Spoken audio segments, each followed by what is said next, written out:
شکریہ کہ واجب نہ ہونے کے باوجود آپ لوگ پوری تعداد میں حاضر ہوئے، اور معذرت کہ میں آپ کے ساتھ حاضر نہیں ہو سکا، اور البتہ ابھی حاضر ہوں۔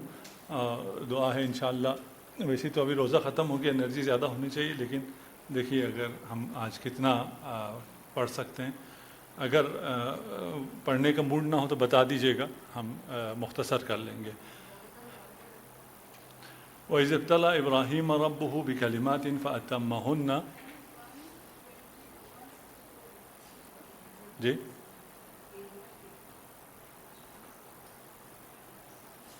ابھی ہم یہ ختم نہیں کیا تھا نا؟ فَأَتَمَّهُنَّ قَالَ إِنِّي جَاعِلُكَ لِلنَّاسِ إِمَامًا قَالَ وَمِنْ ذُرِّيَّتِي قَالَ لَا يَنَالُ عَهْدِ الظَّالِمِينَ۔ اچھا، اب ہم حضرت آدم سے اور بنی اسرائیل سے نکل کر واپس حضرت ابراہیم پر چلے گئے ہیں، اور وجہ یہ ہے کہ بنی اسرائیل کو یہ بتایا جائے کہ آپ جو کہہ رہے ہیں کہ آپ ایک برتر نسل ہیں اور خدا نے آپ کو ہی فضیلت دی ہے، تو جو فضیلت اور جو نعمات دی تھی ان سب کا ذکر ہوا، اور بنی اسرائیل سے کہا کہ ان نعمات کو آپ یاد کریں، اللہ کی نعمات کو، اور ان نعمات کی کتنی انہوں نے ناشکری کی، نافرمانی کی، ان سب کا بھی ذکر ہوا۔ اس کے بعد اگر آپ کو اس بنا پر اولاد یعقوب بنی اسرائیل ہونے پر اگر آپ کو فخر ہے اور اتنا ناز ہے، تو وہ کون تھے؟ وہ حضرت ابراہیم کی اولاد تھے، اور حضرت ابراہیم نہ یہودی تھے نہ نصرانی۔ اب آپ کو واپس لے کے جا رہے ہیں کہ اگر آپ حضرت ابراہیم کو مانتے ہیں تو بھی آپ کو حضرت کو ماننا پڑے گا۔ اور اس کے بعد پھر حضرت ابراہیم کی جو رودات کہیں سٹوری شروع ہوتی ہے، اور وَإِذِ ابْتَلَىٰ ابراہیم، اور شروع پھر ابتلا سے ہے، آزمائش سے ہے، کہ آزمائش کی اللہ نے رب ابراہیم نے بکلمات، کچھ کلمات کے ذریعے آزمایا۔ اب آزمائش ہم کل گفتگو کر چکے تھے، آج کلمات سے کیا مراد ہے؟ ہمیں نہیں معلوم کہ کلمات سے کیا مراد ہے۔ کلمہ ویسے اس کو کہتے ہیں جو کسی معنی پر دلالت کرتا ہے، اسے کلمہ کہتے ہیں۔ لا الہ الا اللہ کو ہم کلمہ کہتے ہیں کیونکہ وہ ایک خاص اس پر دلالت کرتا ہے۔ خود کلمہ لا بھی کلمہ ہے، الہ بھی کلمہ ہے، الا بھی کلمہ ہے عربی کے مطابق۔ ہم اس کو کلمہ لا الہ الا اللہ کو کہتے ہیں، وہ کلمہ نہیں، ان میں سے ہر لفظ کلمہ ہے، ٹھیک، کیونکہ وہ اپنے معنی پر دلالت کرتا ہے۔ جو ذات اپنے اللہ پر، جو ذات اللہ پہ دلالت کرے اسے کلمۃ اللہ کہتے ہیں۔ یہ لا الہ الا اللہ اللہ پہ دلالت کرتی ہے، اس لیے اسے کلمۃ اللہ کہتے ہیں۔ جو ذات اللہ پہ دلالت کرے، مثلا حضرت عیسیٰ، وہ کیا ہیں؟ کلمۃ اللہ۔ انما المسیح عیسیٰ ابن مریم رسول اللہ و کلمتہ القاہا الی مریم۔ خوب، کلمۃ اللہ ہی العلیٰ۔ رہ گیا کہ یہ جو کلمہ جس کے ذریعے آزمایا گیا، ہمیں ویسے تو نہیں پتہ کہ وہ کلمہ کیا تھا۔ ان کلمات میں سے ایک یا چند کلمات کا ہمیں علم ہے، جس میں سے سب سے بڑا کلمہ جو ذبح عظیم کا واقعہ ہے، جس کے ذریعے حضرت ابراہیم کو آزمایا گیا۔ ان ھذا لہو البلاء المبین، اس کے لیے کہا کہ بیٹے کی قربانی یقیناً کیا ہے؟ ایک بہت بڑی آزمائش تھی، اور یہ طاقت بشری سے باہر کی آزمائش تھی۔ عام انسان کی طاقت نہیں ہے کہ وہ اپنے جوان بیٹے کو، اور وہ بھی اس جوان بیٹے کو جو تقریباً 100 سال کی عمر میں عطا ہوئی ہو، مایوسی کے بعد عطا ہوئی ہو، جس کے بعد انسان بالکل مایوس ہو جاتا ہے کہ اب اولاد کی کوئی گنجائش نہیں ہے۔ اس وقت جو اولاد عطا ہوئی ہو اور اس کو اس ناز اس کے ساتھ پالا ہو، اس کے لیے حکم آ جائے کہ اسے قربان کر دو، ٹھیک۔ اس امتحان سے جب سرخرو ہوئے ہیں تو پھر جا کر حضرت ابراہیم کو یہ مقامات عطا ہوئے ہیں۔ کذالک نری ابراہیم ملکوت السماوات والارض لیکون من الموقنین، اسی طرح ہم نے حضرت ابراہیم کو ملکوت سماوات و ارض دکھایا ہے۔ ملک ہم دیکھ رہے ہیں، ملکوت ہم لوگ نہیں دیکھ سکتے، ٹھیک. لیکن اگر ایمان کے اس درجے پہ پہنچ جائیں, اگر ہم یہ جو ہماری چھوٹی چھوٹی آزمائشیں ہیں ان میں سے کامیاب باہر آ جائیں تو کیا ہوگا؟ جو ہم چھوٹی چھوٹی آزمائشیں ہیں اس سے ہمیں کامیابی سے ہم آ جائیں باہر تو کیا ہوگا؟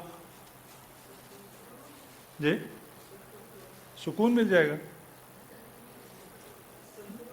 سرخرو ہو جائیں گے. یقیناً سرخرو ہونے پہ کیا ہوگا؟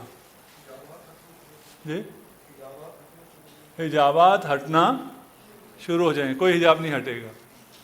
کیا ہوگا؟ اس سے بڑے آزمائش آ جائیں گے. جن چھوٹی چھوٹی آزمائشوں سے ہم ہیں, ان میں اگر ہم سرخرو ہو جائیں تو ان سے بڑی آزمائش آئے گی. اتنی جلدی حجاب کوئی نہیں ہٹنے والا. ٹھیک, ان سے بڑی آزمائشیں آئیں گی. ہم لوگ سمجھتے ہیں ہم اس دنیا میں ہیں, اگر آزمائش آ گئی تو ہم مصیبت میں ہیں. نہیں, اگر آزمائش آ گئی تو پھر ہم اگلے مرحلے میں جا رہے ہیں. پھر تو بہت بری بات ہو جائے گی نا خدا نہ کرے نا. ٹھیک, پھر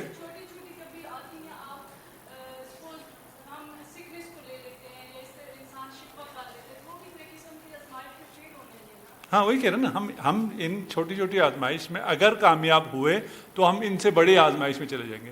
اگر ہم ان میں کامیاب نہیں ہوئے تو یہی رہ جائیں گے, اس سے بڑی آزمائش میں ہم نہیں جائیں گے. ٹھیک ہے نا. جب ہم اس سے بڑی آزمائش میں نہیں جائیں گے, احادیث میں ہے جو لوگ ویل آف ہوتے تھے, ان کے اوپر کوئی مصیبت نہیں آتی تھی, وہ جاتے تھے ائمہ کے پاس, پوچھتے تھے کہ ہم لوگ ٹھیک تو ہے نا, ہم پہ کوئی آزمائش نہیں آ رہی, ٹھیک ہے, اللہ ہم سے کہیں ناراض تو نہیں ہے. اور ہم لوگ اگر ویل آف ہو جائیں, صحت ہو, سلامتی ہو, پیسے ہوں, سب کچھ ہو تو کہتے ہیں الحمدللہ. کہنا چاہیے الحمدللہ, نہیں کہ نہیں کہنا چاہیے. ٹھیک ہے نا. لیکن ساتھ میں یہ چیز بھی ذہن میں رکھنی چاہیے, اگر کوئی آزمائش آتی ہے تو خدا کا شکر کرنا ہے. کذالک, اس طرح ان آزمائشوں کے بعد, ابتلاءات کے بعد حضرت ابراہیم کو ملکوت دکھایا ہے. ٹھیک ہے نا. وہ عالم جو عالم شہود نہیں ہے, عالم غیب ہے, وہ ملکوت سماوات والارض, اسی ارض میں بھی ملکوت ہے اور سماوات میں بھی ملکوت ہے. ان زمینوں اور آسمانوں کے ملکوت, حکومتوں کو, وہ جو اقتدار ہے اور کائنات کا اصلی باطنی چہرہ, وہ اصلی چہرہ ہے نا, یہ تو ظاہری چہرہ اور ہے, وہ چہرہ دکھایا. اور وہ چہرہ جو دیکھ لے وہ کس میں سے ہو جاتا ہے؟ اہل یقین میں سے ہو جاتا ہے.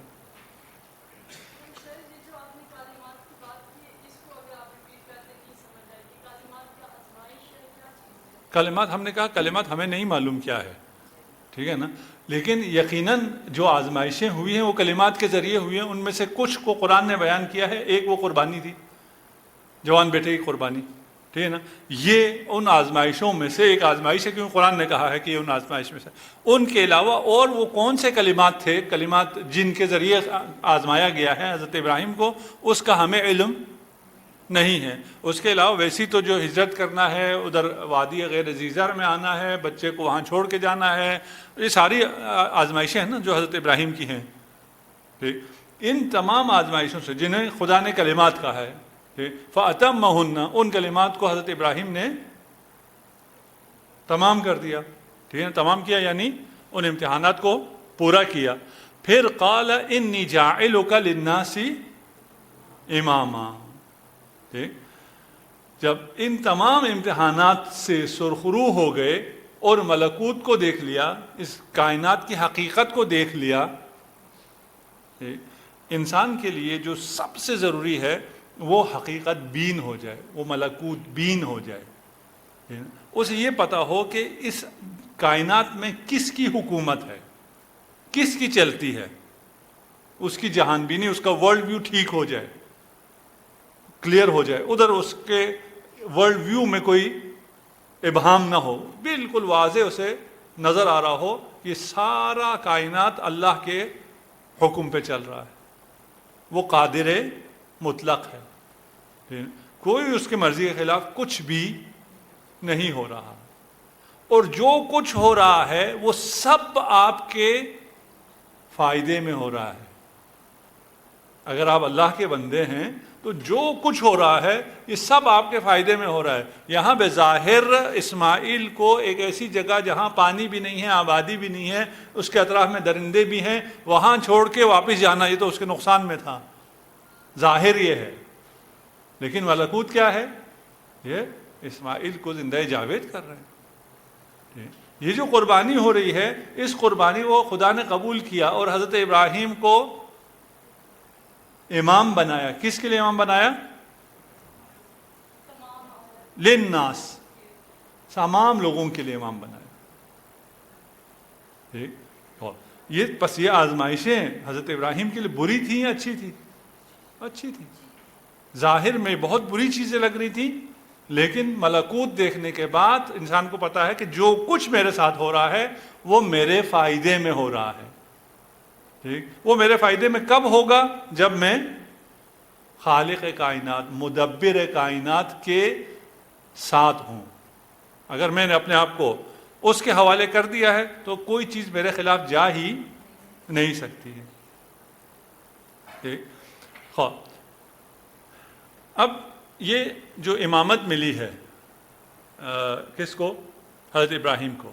یہ امامت یہ بالکل وہ آخری مرتبہ ہے جو حضرت ابراہیم کو نصیب ہوا ہے. حضرت ابراہیم پہلے عبد تھے، اس کے بعد نبی ہوئے، اس کے بعد رسول ہوئے، اس کے بعد خلیل ہوئے، اس کے بعد امام ہوئے.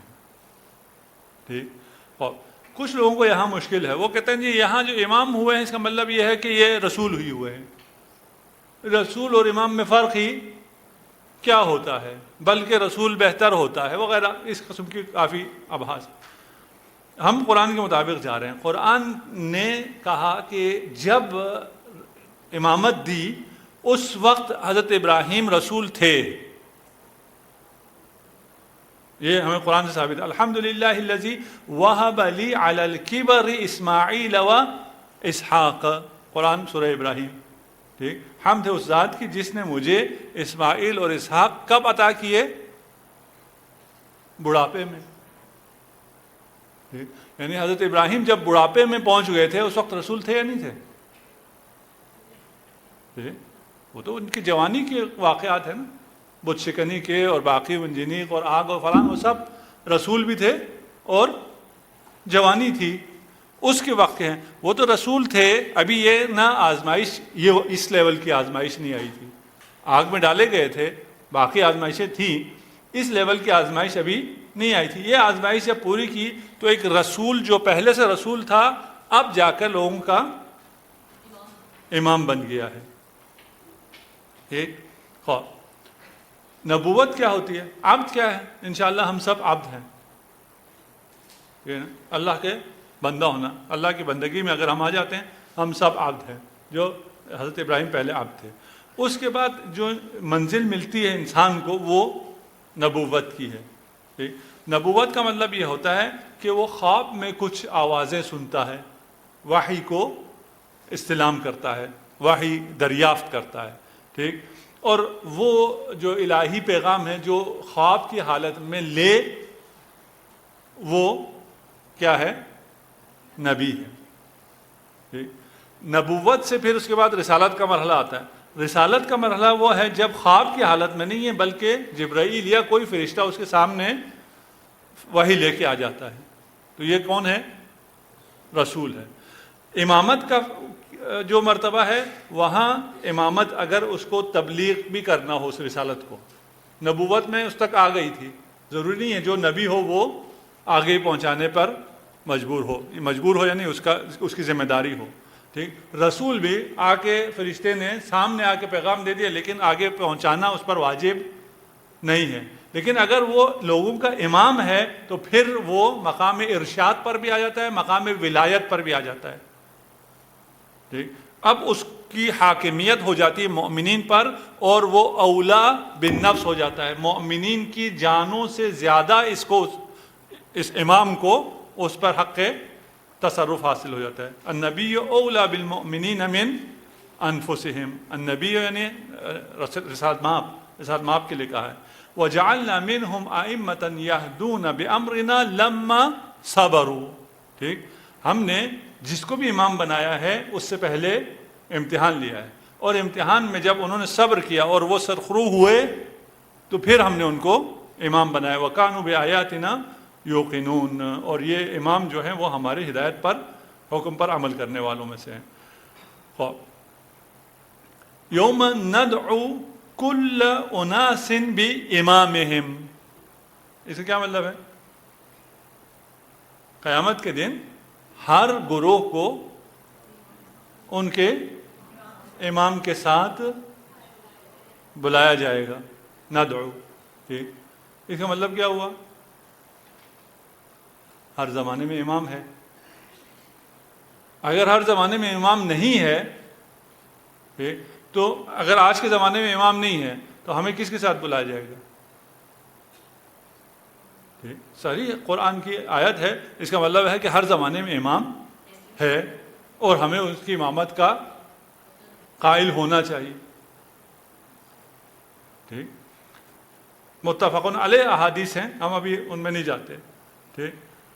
من مات ولم یعرف امام زمانہ، اس کی تعابیر مختلف ہیں، لیکن متفقن علیہ تمام کتابوں میں ہے کہ اگر کوئی مرے اور وہ اپنے زمانے کے امام کو نہ جانتا ہو، مات میتۃ الجاہلیہ، وہ جاہلیت کی موت مرا ہے.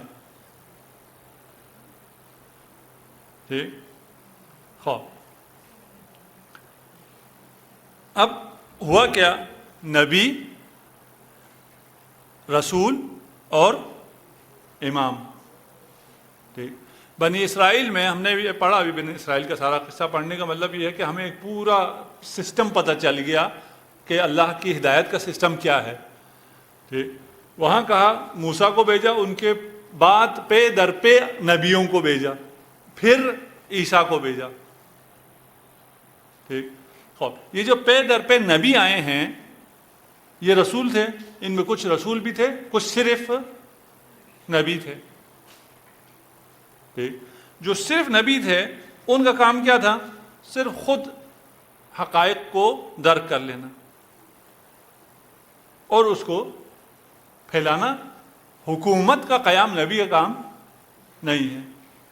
جو رسول ہے وہ پھر جبرائیل سے بھی لے رہا ہے، ظاہر میں آشکار وحی کو وصول کر رہا ہے اور تبلیغ بھی کر رہا ہے، لیکن وہ ابھی امام نہیں ہے، وہ حکومت کے درجے پر فائز نہیں ہوا ہے.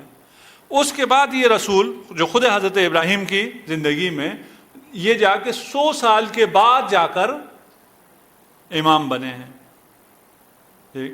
خوب بس یہ 3 کیٹیگریز ہو گئی. جو نبی آیا وہ یا صرف نبی ہے، یا نبی اور رسول ہے، یا نبی رسول اور امام ہے. ٹھیک.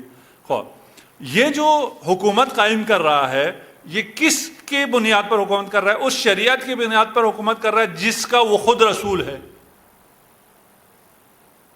وہ کون سی ہے؟ وہی ہے جو ابتدا میں وہ جب نبی تھا اس نے کچھ چیزیں خواب میں درک کی، اس کے بعد اس نے بیداری میں اور جبرائیل سے درک کی، اس کے بعد وہ حکومت قائم کرنے کے لیے ہوا. تو یہی ایک شخص، یہی ایک ابراہیم نبی بھی ہے، رسول بھی ہے، امام بھی ہے. اس کے بعد جتنے اولو العزم انبیاء ہیں وہ سب نبی بھی ہیں، رسول بھی ہیں اور امام بھی ہیں. کیوں؟ اس لیے کہ اس نبوت پر جس نے حکومت قائم کرنی ہے وہ خود نبی بھی ہے، خود رسول بھی ہے، خود امام بھی ہے. لیکن پھر جب سلسلہ نبوت ختم ہو جائے اور خاتم الانبیاء آ جائیں، جی خاتم الانبیاء آ گئے، اس کے بعد ہر زمانے میں امام نے رہنا ہے اور اسلامی حکومت بھی ہونی ہے. جو اللہ کی مشیت کہیں یا اللہ کی طرف سے جو قانون ہے، اسلام ہے، اسلام ہم سب کہتے ہیں نا مکمل دین ہے، دستور حیات ہے. تو اس کے اپنا حکومت کا سسٹم بھی ہوگا، اس کا اپنا اقتصاد کا سسٹم بھی ہوگا، اس کا اپنا سارا سسٹم ہوگا. یہ عیسائیت کی طرح نہیں ہے. کسی عیسائی اسکالر نے ہمارے کسی عالم دین سے کہا تھا یار آپ ہر چیز میں مداخلت کرتے ہیں، اپنے لوگوں کو بہت تنگ کرتے ہیں. یہ کھاؤ، یہ نہ کھاؤ، اس وقت کھاؤ، اس وقت نہ کھاؤ، یہ پہنو، یہ نہ پہنو، یہ اس طرح تجارت کرو، اس طرح تجارت نہ کرو، یہ نوکری کرو، یہ نوکری نہ کرو. ہم کچھ بھی نہیں کہتے، ہم کہتے ہیں خدا تم سے محبت کرتا ہے، سنڈے تھوڑی دیر آ جاؤ، کوئی گانا وانا سن کے چلے جاؤ، باقی جو جی میں آئے کرو. تو ہمارے مولانا نے کہا تم بالکل ٹھیک کہتے ہو، کیونکہ تمہارے پاس کوئی شریعت ہے ہی نہیں. جب شریعت ہی نہیں ہے تمہارے پاس تو تم کیا کہو گے، کیا کرو کیا نہ کرو. ہمارے پاس مکمل پوری شریعت موجود ہے اور ہر چیز کا نظام موجود ہے. جب ہر چیز کا نظام موجود ہے، اس نظام کو عملی طور پہ پیادہ بھی ہونا چاہیے یا نہیں ہونا چاہیے، وہ نظام قائم بھی ہونا چاہیے یا نہیں ہونا چاہیے، وہ نظام قائم بھی ہونا چاہیے. اس نظام کو قائم کرنے کے لیے کیا چاہیے؟ امام. ٹھیک.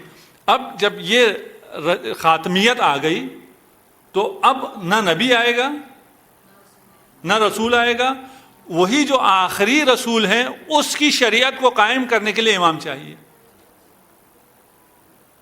اور پھر ہر زمانے میں ہر شخص اپنے امام کے ساتھ محشور ہوگا. ٹھیک.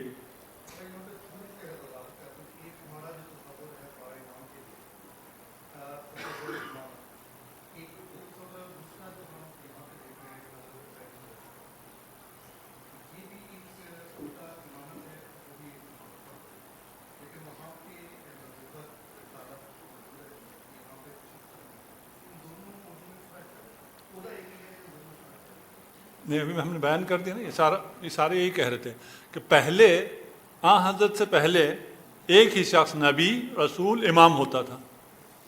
ٹھیک ہے نا.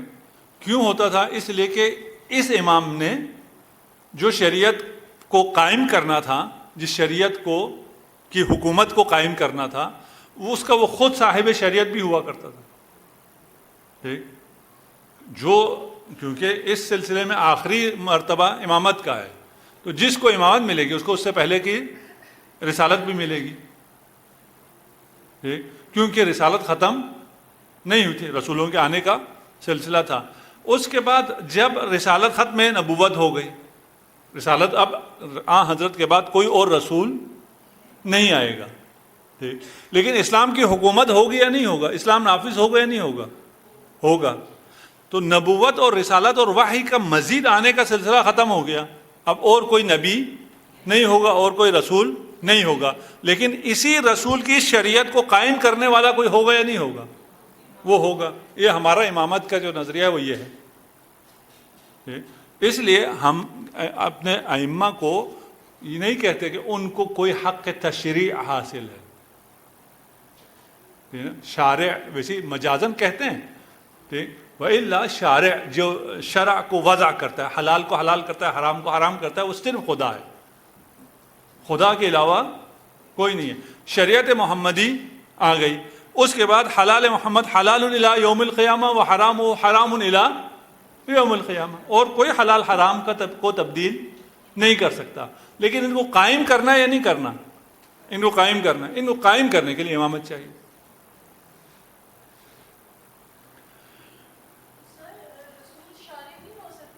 رسول شارع نہیں ہے، وہ خود سے نہیں کر سکتے، وحی کے ذریعے کریں گے.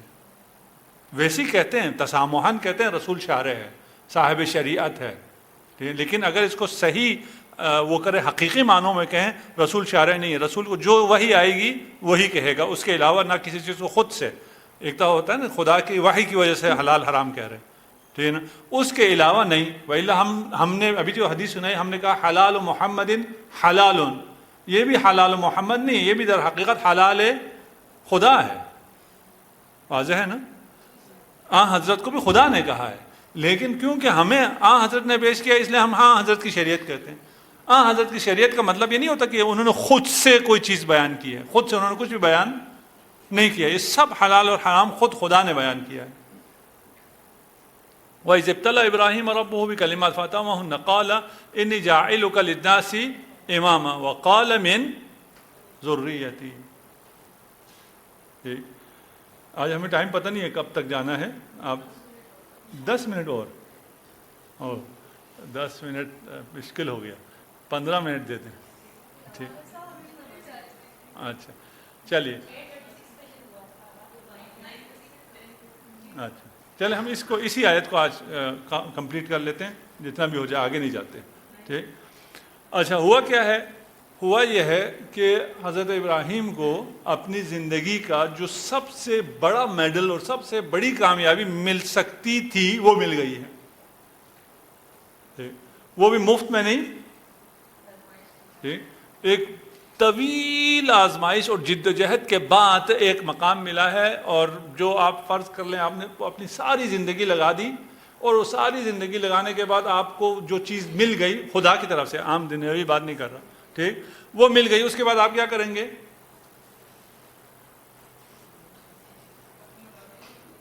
ٹھیک، آپ ایک تو شکر کریں گے خدا کا، اور شکر کرنے کے بعد پھر کیونکہ آپ کو کس کے لیے امام بنایا گیا ہے؟ قال انی جاعلک للناس اماما، قیامت تک لوگوں کے لیے آپ کو امام بنایا گیا، اور میں خود تو نہیں رہوں گا اس فریضے کو پورا کرنے کے لیے، ٹھیک، کیا کروں؟ فکر مند ہونا نیچرل ہے، ٹھیک، فوراً کیا کہا؟ قال ومن ذریتی، من ذریتی کا کیا مطلب ہے؟ میری اولاد کیا؟ میری اولاد میں سے بھی، کہنے کا مطلب یہ ہے کہ مجھے تو آپ نے امام بنایا ہے، لیکن میرے باپ جو ہے کیا میری اولاد میں سے بھی ہوگا؟ ہاں، ومن ذریتی، میری ترجمہ کیا ہوا ہے؟ میری اولاد سے بھی، ٹھیک ہے نا، ساری اولاد نہیں، من، میری اولاد میں سے کچھ،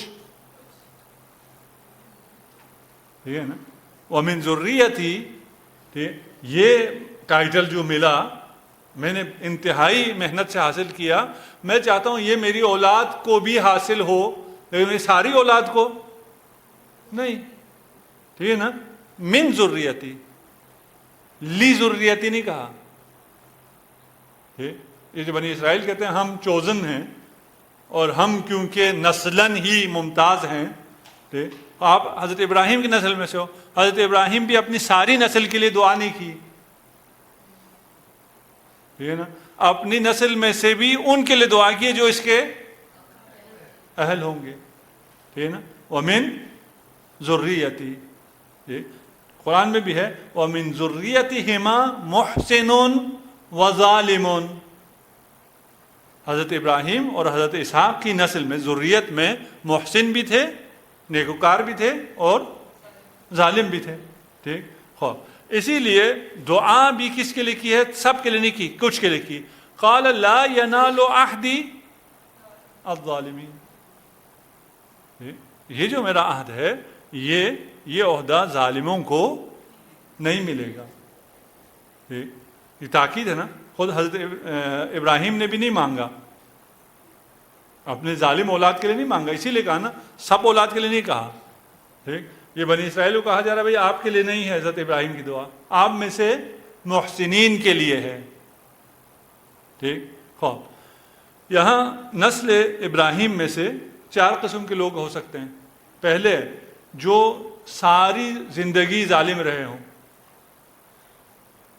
ٹھیک، 2 جو زندگی میں کبھی بھی ظالم نہ رہے ہوں، 3 ابتدائی عمر میں ظالم رہے ہوں 30-40 سال 50 سال، اس کے بعد پھر ٹھیک ہو جائیں، ظالم نہ رہے ہوں، ٹھیک، 4تھی قسم کیا ہے؟ جو آخر عمر میں آ کے ظالم ہو جائیں،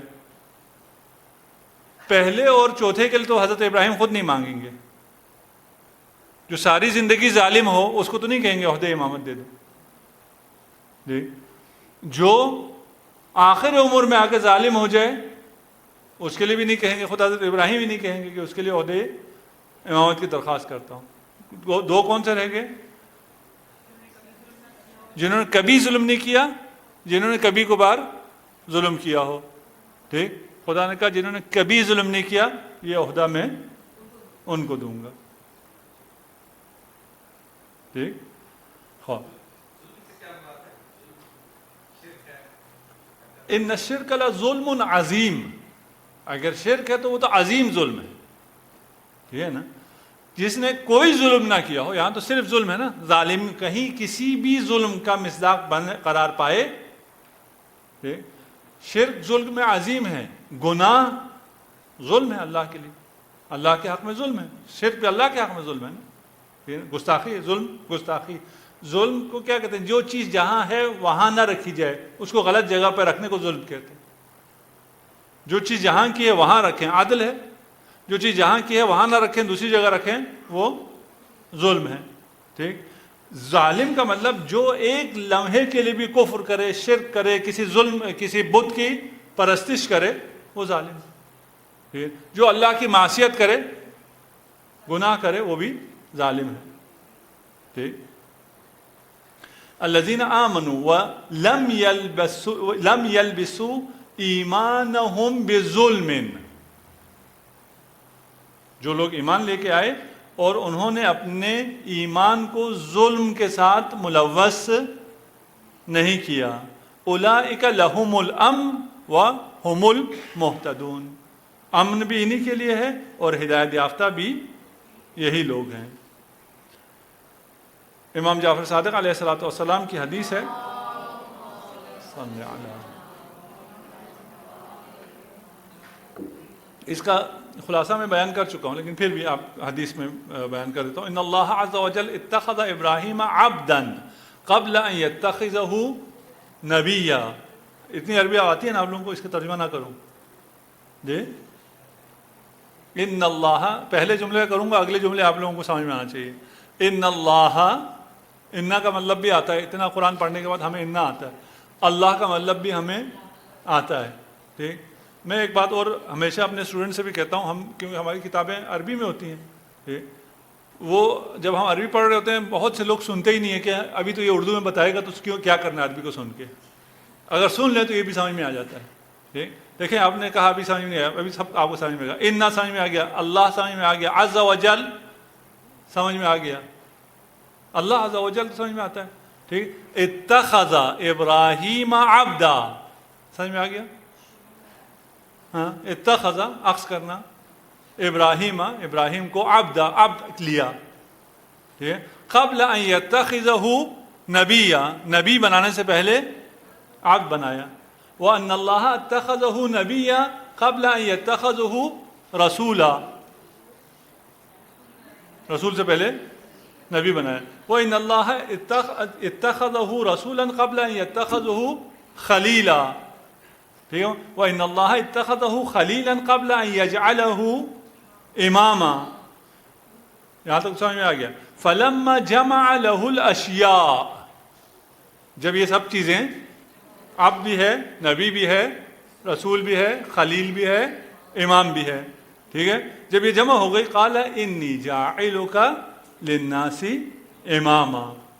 قال علیہ السلام, امام جعفر صادق فرماتے ہیں, فمن عظمها فی عین ابراہیم, ابراہیم کی نگاہ میں یہ مرتبہ امامت کا اتنا عظیم تھا کہ کیا کہا, قال ومن ذریتی, کہ اتنا عظیم منصب اور اس کو میں نے قیامت تک کے لیے ادا کرنا ہے تو مجھے اس کو ادا کرنے کے اہل اولاد بھی چاہیے. ٹھیک. قال من ذریتی, قال, خدا نے کیا ارشاد فرمایا, لا ینال عہد الظالمین. قال علیہ الصلوۃ والسلام لا یکون السفیہ امام التقی. صرف نسل ابراہیم میں سے ہونا تو کافی نہیں ہے نا, امام ہونے کے لیے کیا چاہیے, تقی ہونا چاہیے, متقی ہونا چاہیے. ٹھیک ہے نا. لا یکون السفیہ, جو سفیہ بیوقوف ہے وہ متقی کا امام نہیں ہو سکتا. جو ظالم ہے وہ سفیہ ہے, بیوقوف ہے. جو بدھ کے سامنے جھکے وہ بیوقوف ہے. ٹھیک ہے. یہ ایک متقی کا امام ہو سکتا ہے, یہ متقی کا امام نہیں ہو سکتا. وَمَنْ يَرْغَبُ عَنْ مِلَّةِ إِبْرَاهِيمَ إِلَّا مَنْ سَفِهَ نَفْسَهُ. ملت ابراہیم سے کوئی انحراف نہیں کرے گا جب تک وہ اپنے آپ کو احمق نہ بنا دے. وہ احمق ہی ایسا ہوگا جو ملت ابراہیم سے انحراف کرے. یہ دعا ہو گئی، ٹھیک، یہ دعا قبول بھی کی خدا نے، دعا قبول بھی ہو گئی۔ اس کے بعد اور بھی دعائیں ہیں، آئندہ آج تو ہم نہیں پڑھ رہے، ٹھیک ہے نا، کل سے پڑھیں گے، اور کل ہو سکتا ہے ہم وہ ساری دعائیں ایک ہی سیشن میں پڑھ کے سمجھ لیں کہ جب کسی انسان کو جو سب سے بڑا اعزاز مل جائے اس کے بعد وہ غرور میں آتا ہے یا اس میں مزید عاجزی آ جاتی ہے، اور اس سے پتہ چلتا ہے کس نے دیا ہے اور اس سے مزید مانگنے کے لیے چلا جاتا ہے۔ ہمیں کچھ مل جائے تو ہم بالکل وہ نہ ہو جائیں، اپنے آپے سے باہر ہو جائیں، اپنے آپ کو بھول جائیں۔ ملنے پہ آپ کو مزید اللہ کے در پہ جھکنا پڑتا ہے، ٹھیک، اور اس کا عملی نمونہ ابھی آنے والی آیات آج ہم نہیں پڑھیں گے۔ فَإِنْتَهَتْ الدَّعْوَةُ إِلَيَّ وَإِلَىٰ أَخِي عَلِيًّا، اس ماب کی حدیث ہے کہ دعائے ابراہیم کا سلسلہ مجھ تک اور میرے بھائی علی تک پہنچا۔ لم یسجد احد منا لصنم قط، ہم دونوں میں سے کسی نے بت کے آگے کبھی سجدہ نہیں کیا۔ فاتخذنی اللہ نبیا وعلیا وصیا، اللہ نے مجھے نبی مقرر کیا اور علی کو وصی مقرر کیا۔